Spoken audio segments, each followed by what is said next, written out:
का अवसर मिले, संतों का सानिध्य मिले, धर्म करने का अवसर मिले, समझो कि कम है।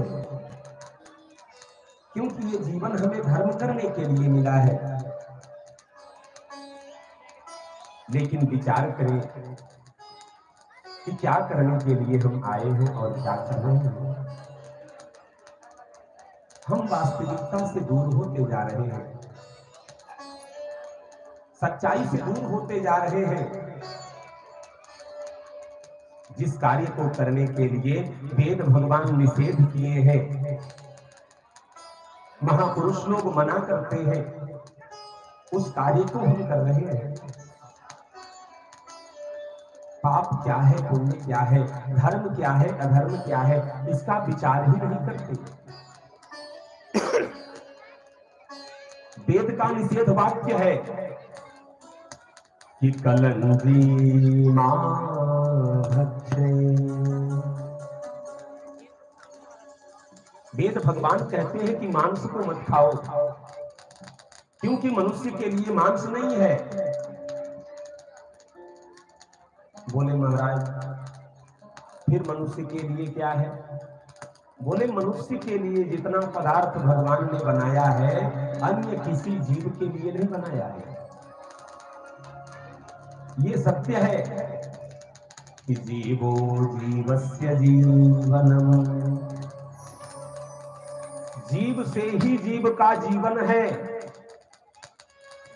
एक दूसरे को जिंदा रहने के लिए एक दूसरे को मरना पड़ता है, परंतु सबके लिए अलग अलग जीव परमात्मा ने बनाया है। जीव भी 4 प्रकार के हैं, अंडज, पिंडज, उखमज और स्थावर। ये 4 प्रकार के जीव हैं। अंडज जीव जिनकी अंड से उत्पत्ति होती है वो अंडज जीव कहे जाते हैं। जिनकी पिंड से उत्पत्ति होती है वो पिंडज जीव कहे जाते हैं। अंडज जैसे पक्षी अंडा देते हैं, मुर्गी अंडा देती है, ये अंडज जीव में आते हैं। और पिंडज जीव जैसे माई गाय के पेट से हम लोग जन्म लेते हैं, मां के गर्भ में हमारे पिंड का निर्माण होता है। पहले बैल की तरह एक गोला बनता है, फिर उसमें धीरे धीरे उसका विस्तार होता है, शरीर का सारा अवयव बनता है, हाथ पैर आंख नाक मुंह, पिंड का निर्माण होता है। तो पिंडज जीवन। उखमज जो गंदगी से उत्पन्न होते हैं, जैसे मच्छर हो गए, कीड़े मकोड़े हो गए, भील जू हो गए, ये उखमज जीव है। और एक स्थावर जीव, 4 प्रकार के जीव है। तो स्थावर जीव जैसे लता गुल्म पेड़ पौधे गेहूं धान देख रहे हैं, ये स्थावर जीव है। तो स्थावर जीवों का निर्माण भगवान ने मनुष्य के लिए किया है। जैसे शेर है, बिल्ली है, कुत्ता है,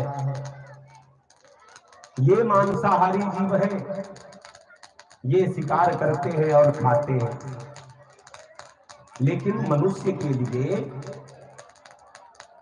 जीव हिंसा नहीं है, क्योंकि परमात्मा ने ऑलरेडी स्थावर जीव बनाया है मनुष्य के लिए। चावल दाल गेहूं रहर चना मटर मसूर, कितना काजू किशमिश पिस्ता अंजीरी सेब संतरा मौसमी अनार।